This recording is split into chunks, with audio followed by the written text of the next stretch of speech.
Today on What's Unsaid, the media's silencing of Palestinians. What we have seen in Palestine, I do consider journalistic malpractice because there is an active refusal to showcase Palestinian voices. As international media covered the Hamas attacks on Israeli civilians in early October, they largely excluded context on Israel's long and contentious history with Palestine. Palestinians have been forcibly removed from their land since the 1940s and have lived under various iterations of military occupation and Israeli control. Israel has blockaded Gaza since 2007, when Hamas took power there, and most people in Gaza must rely on some sort of aid. In early coverage, critiques of Israel's ongoing bombardment of Gaza were often interrupted by pointing to the Hamas attack. When Palestinians were mentioned, it was in largely dehumanizing terms, around calls for international humanitarian assistance, or worse yet, to justify retaliatory violence against civilians, a classic case of double standards. More than 2 million people in Gaza have now gone from living in a chronic humanitarian crisis to a full-on humanitarian emergency under Israeli airstrikes. Why has the coverage of this newest violence been largely one-sided, despite including more Palestinian voices? And how does this affect aid response? This is What's Unsaid, a bi-weekly podcast by the New Humanitarian, where we explore open secrets and uncomfortable truths around the world's conflicts and disasters. My name is Ali Latifi, staff editor at the New Humanitarian. In today's episode, the media's silencing of Palestinians. Our guest today is Mariam Barghouti, a Palestinian-American writer and journalist. She joins us from the West Bank. Mariam, thanks for being here. Thank you for having me. All right, let's talk about the media's coverage of Israel and Palestine and how it's so different from the way Ukraine was covered. Because if you remember, when the Ukraine invasion started, Russia was the occupier and it was seen as this evil force. And that's not really what's happening with Israel and Palestine at the moment. So is it a double standard? What is happening in terms of coverage with Palestine is that journalists aren't applying a double standard. They are taking a very specific position of complicity. They have laid out their positionality very clearly in that Palestinians being killed is a justifiable practice because it is Israel that is committing the crimes. And so it becomes easier to illustrate Palestinians as these terrorists, whether they're child or elderly, whether they're combatant or non-combatant. It's not even a double standard because that would have been easier to absorb, but it is an actual complicity and an aiding and abetting of Israel in its committing of slaughter across Palestine, not just Gaza. So would you call this something like journalistic malpractice? It is the duty of journalists to explain and showcase to the world the developments and ongoings and realities that are happening in areas that we don't have access to as average civilians. It is the role of journalists to amplify stories and to go and seek the stories. It is the duty of journalists to actually showcase the story. And what we have seen in Palestine, I do consider journalistic malpractice because there is an active refusal to showcase Palestinian voices. I have seen journalists only speak with IDF representatives, and that is the Israeli military, giving the orders of carpet bombing Gaza, giving the orders of committing extrajudicial assassinations in the West Bank, and giving orders to protect Israeli settlers illegally present in the West Bank in illegal settlements as they carry out attacks against Palestinians. This in of itself, this amplification of these voices and this attempt to showcase the military-led onslaught as okay and to kind of portray a human side of essentially serial killers is journalistic malpractice. And this is all coming with a blackout on Palestinian voices. It's as if Palestinians don't exist except as dead bodies and images or as terrorists screaming in a language that's not understood by much of the audiences that are observing this, especially in the English-speaking world and English-speaking media production, because what it is helping is in perpetuating a continued assault and a continued slaughter when they should be able to inform audiences of what's happening so that readers and viewers can make their own choice. This is being out of touch with reality. This is not bringing in the fact checkers and the people to really showcase and inform. As someone who's living in Ramallah, in Palestine, you get to talk to people in Palestine, in the occupied territories. How do they feel about the way all of this is being portrayed in the media? In the past 2 years, you've had hundreds of Palestinians get killed. Most of them were civilians. A fifth of them were children and minors. And I didn't see a single media agency send their senior correspondents to cover that.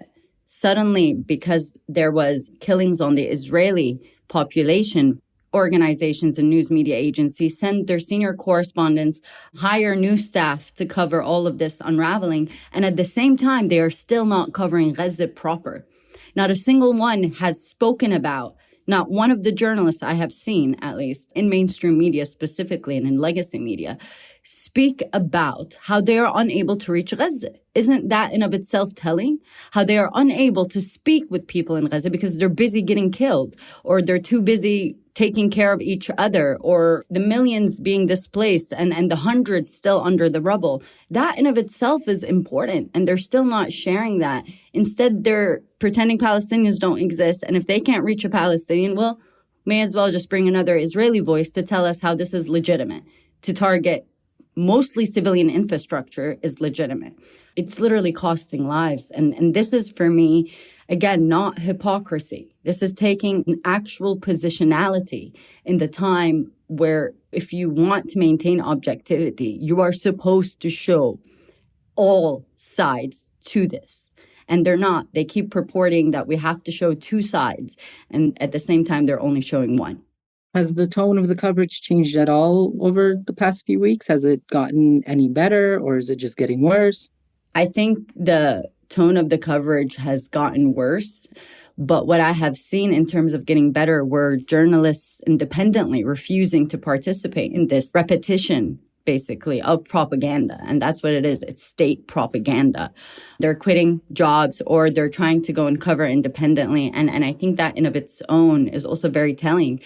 We can reshape and we can reshift the way we exchange information and the way we communicate different realities on the ground that are separate of our own. And I think that's the change that I have seen, is more reporters, more media producers, more independent journalists just take charge and refuse to either be complicit and refuse to repeat state propaganda, which allows the continuation of a slaughter. I mean, you've been doing that. What kinds of things have you been reporting on that isn't being reported on in mainstream media?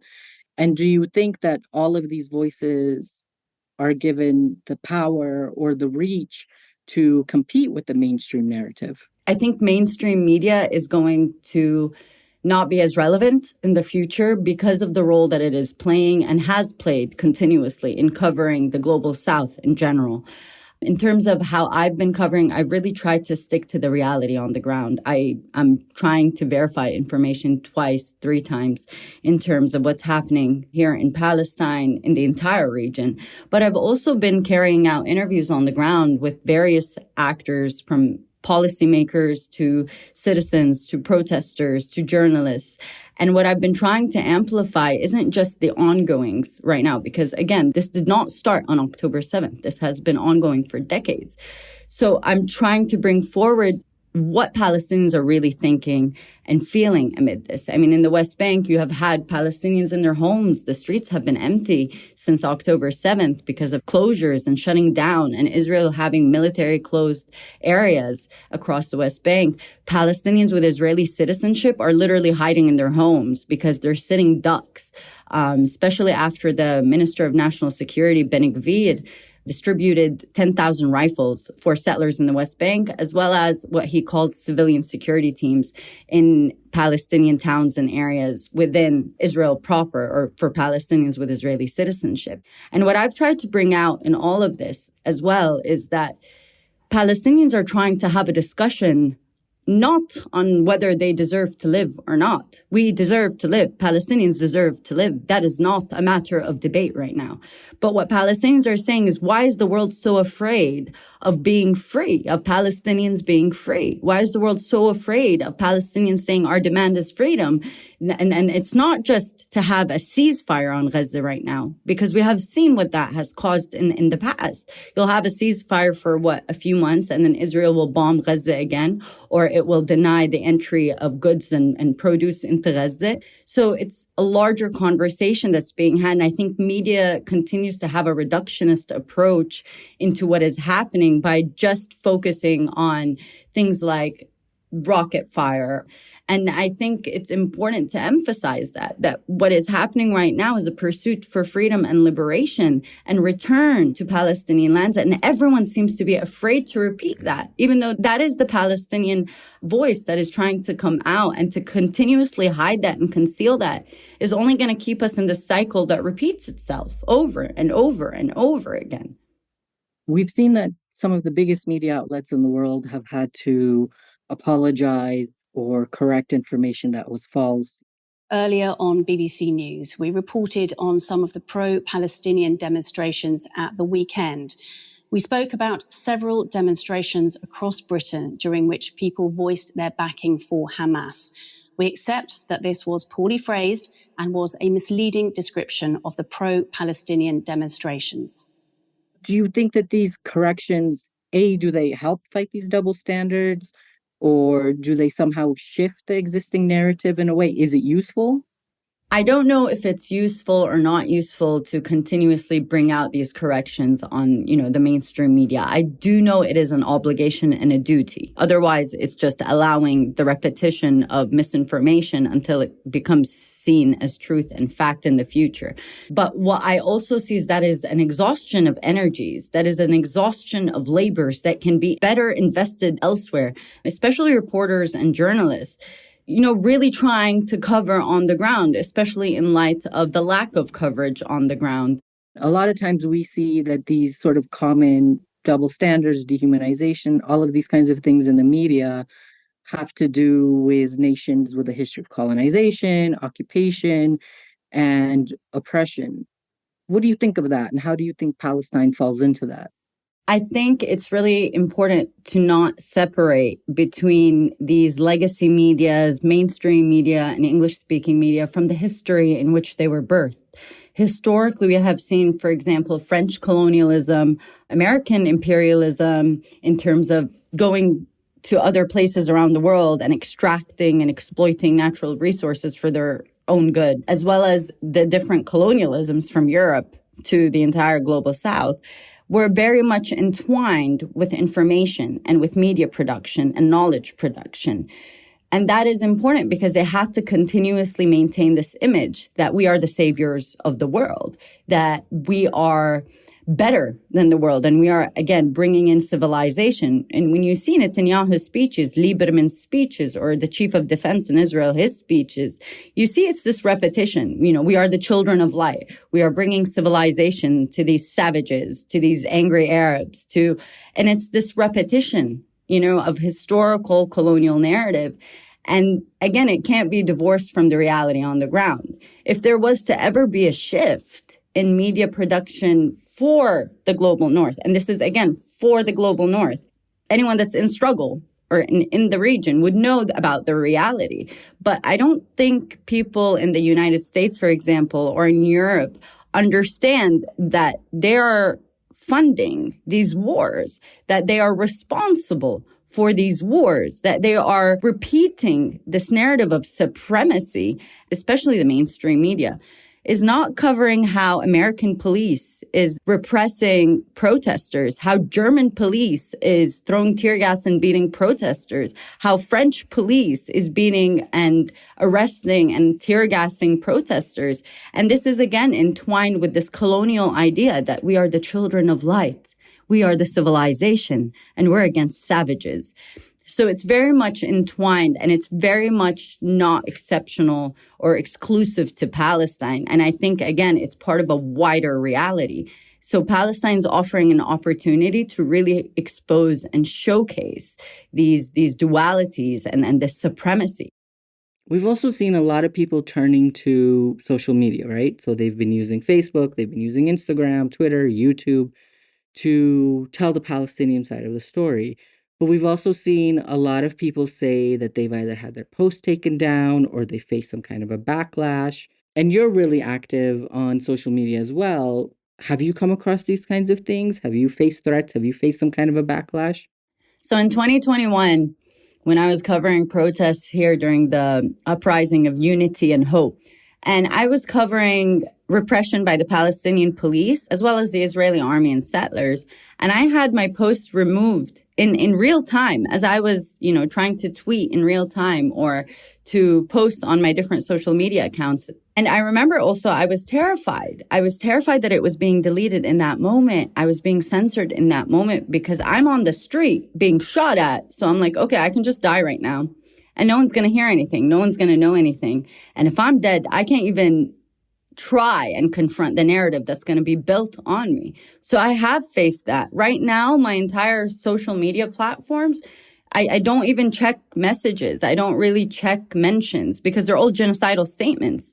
And likewise, in 2021, it was maybe even harsher where I was receiving voice note death threats from Israeli settlers within the area saying your death is going to come. And this is all terrifying because at least in Palestine, I know that settlers do not receive accountability. So if they do kill or if they do harm, there's going to be zero reprimand. You've had Israeli settlers burn an entire family alive in Nablus in 2015. You've had Israeli settlers in Jerusalem in 2014 take a child, Muhammad Abu Khdair, and start saying we're going to go barbecuing. So they kidnapped him and literally burned the boy alive. And these are the realities we're dealing with. And then you see social media platforms like Meta decide to censor Palestinians, and that means erasing what we're saying. Is that not also erasure and part of ethnic cleansing to deny the existence and the reality of someone? At the same time, all the genocidal statements are still there towards me. All the incitement against Palestinians is still there. Politically, we've seen these world leaders, express their undying support for Israel. The United States stands with Israel. We will not ever fail to have their back. Europe stands with Israel. The United Kingdom stands with Israel against this terrorism today, tomorrow, and always. But at the same time, we've seen people all over the world stage massive protests in support of Palestinians and the Palestinian cause. Is this something that's noticeable, this wave of protests? And I think it's really growing? Yeah, the support is growing. And every time Israel attacks Palestinians, it seems to only continue growing even more. And that is, I think, a showcasing that no matter what, people aren't stupid.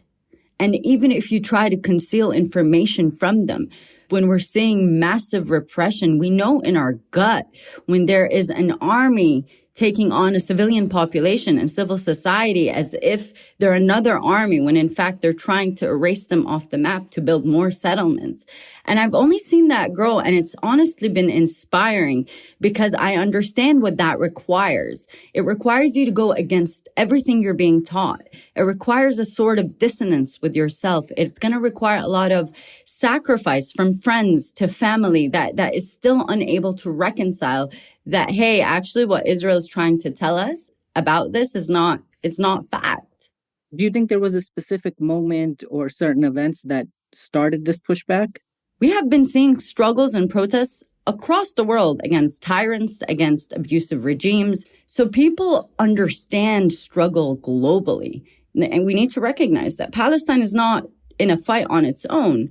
The reason Israel is able to continue is because it is dealing with other foreign powers in developing tactics of repression, in developing new warfare, in developing quote-unquote riot dispersal methods, which they export and exchange with each other. So globally, the majority of populations, we're not blind to each other. Sure, we might hesitate in how to mobilize, how to move forward, how to demand from representatives to actually represent and not carry out their own interests. But in terms of support and understanding struggle, I think globally, more and more, we're starting to see the parallels, the similarities, and how everything really is entangled. And is this having a consequence for the people of Palestine? Is it impacting them in a positive way in any way? It's not going to have any impact on us right now. Right now in Palestine, we're facing a slaughter, closures, and we're in direct confrontation with Israeli military and settlers. So in Palestine, our focus really is on survival right now, that we're unable to measure what's happening around the world and here.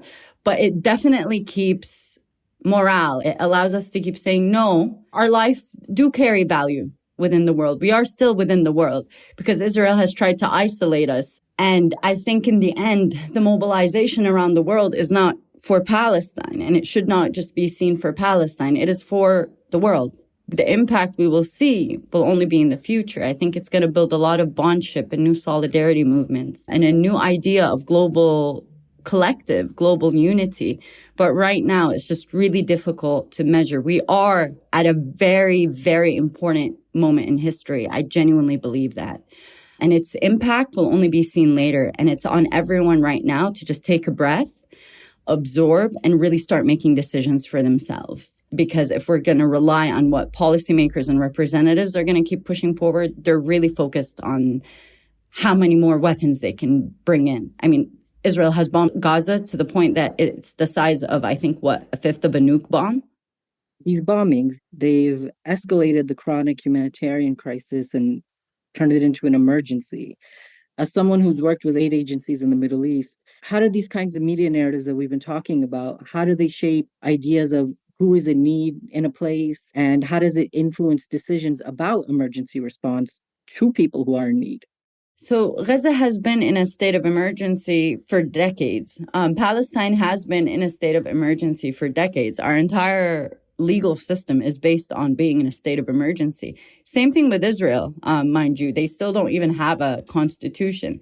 The fact that humanitarian aid agencies treat Palestine in specific, Gaza also in specific, as a stable state that just suffered some natural disaster and you just need to give them some food so they can recover, has only exacerbated the situation. It put a Band-Aid fix on a bullet wound. Realizing that more bullets are coming, like even if that Band-Aid works here, the rest of the body is bleeding. And it completely negated the political element. Palestinians don't want flour. They don't want coffee and tea, which is usually never enough. What they need is for these agencies to say, give the Palestinians enough so that they can pursue self-determination, so that they feel safe enough to say, we want to be free, so that they can gather together and have conversations about imagining what it means to be free, what new political organization looks like, what Palestinian new culture is going to look like for liberation and after liberation. But instead, they have kept them alive enough to say that Palestinians aren't dying, but also weak enough to not really be able to live or pursue life. So humanitarian aid agencies have been complicit in the state of affairs on Palestinians by exactly keeping them in this purgatory state, while at the same time saying, look at us, we're helping the world. They're also colonial in essence. It's the global north. Humanitarian aid agencies are mostly from Europe and the United States. And they're trying to alleviate some, I think, colonial guilt, treating Palestinians as well as other areas as welfare states. And again, it's not even being done right. It's just shifting a form of colonialism into another manifestation. Do you think this double standard impacts aid agencies in the sense that they themselves might be victims of skewed narratives, and so that affects how they actually help the people? Humanitarian agencies have their own dissemination of information and writing style, and I have seen many of it. continuously, again, tries to be reductionist about the Palestinian reality. And at the same time, I've seen them deny the Palestinian voices in them. So the reports spread out within humanitarian agencies. The clusters share them with each other. They don't really only look at media. They create their own type of information. They're not victims. No. They have crafted the lexicon and the language that is intentionally ambiguous enough to not showcase the travesty of the situation and to allow themselves to continue receiving funding so that they can think that they're helping alleviate Palestinians from the economic crisis that they're under. But not a single time do they address the root of the economic crisis. They're afraid of funding being cut from them. It's on them to fight that battle, not acquiesce and become Band-Aid fixes.